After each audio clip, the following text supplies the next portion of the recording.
Okay, I'm going to, well, it looks like we sparked a lot of interest, so that's always good. If we could have, I'll start from the back there. That gentleman seems particularly eager. Yes. Yes, sir. So it should be a microphone coming your way. Oh, he's very...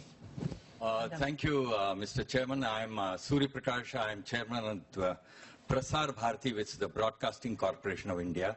Okay. I've just heard and seen this presentation of India, and I'm here with two other very senior journalists from the country, Mr. Swapan Gupta, who's a member of parliament, and Mr. Kanchan Gupta, who's a very eminent journalist. All of us take very strong exception to this presentation on India.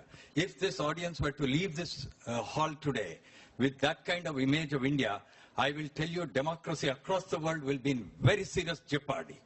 We are the largest democracy in the world and the most vibrant democracy in the world. 600 million, we have 900 million electors, 600 million of whom have just voted in the parliament elections 2 months ago. We are a very diverse, the most diverse society in the world, as you are aware, Mr. Chairman. And that diversity is not social or economic. It is political. There are over 20 political parties which govern our nation in the states and at the federal level. It is not just one party. And let me tell you, there are very major factual inaccuracies in that report, and they need to be corrected and contested.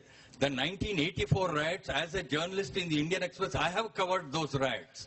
And this is about religion and media, and let me tell you, it's the most free and vibrant media in India, which has covered every social atrocity and every social friction in the country. Like in the US, you have those race riots in Fredericks and so on, which is covered by American media. Does that make America a non-democracy or a racist nation? This has to be understood, this kind of branding of India in a forum like this. There are a few people in this world who are uncomfortable with the electoral decisions taken by the 600 million voters of India and are using forums like this to pander and push their own political agendas. I seriously protest. There are very major inaccuracies there, and all that was shown on the screen was the work of the Indian media.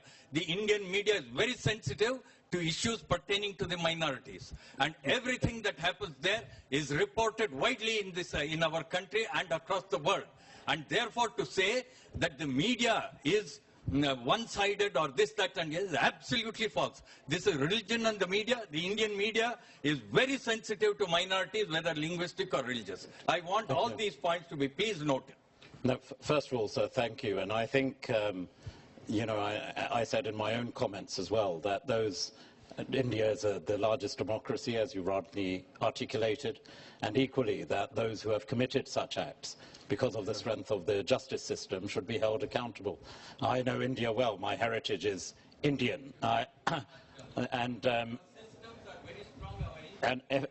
if I may, sir, because there's, you know, so I think in a forum like this, and you rightly have the right to reply, and I would say it's the strength of all of us here collectively, and India is reflective of that, that when such presentations or whatever, with the basis on which it was made, it's equally that every country, every person, every individual and community has a right to challenge. And we have problems here in the United Kingdom, that communities are targeted. In my own party, at the moment, there's issues of Islamophobia. In the Labour Party, there are issues of anti-Semitism. There may be pockets, but they are there.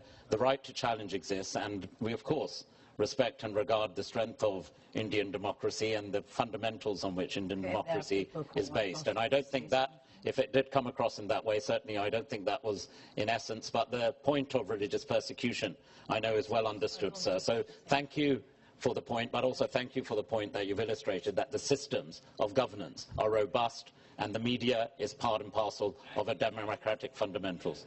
Thank you.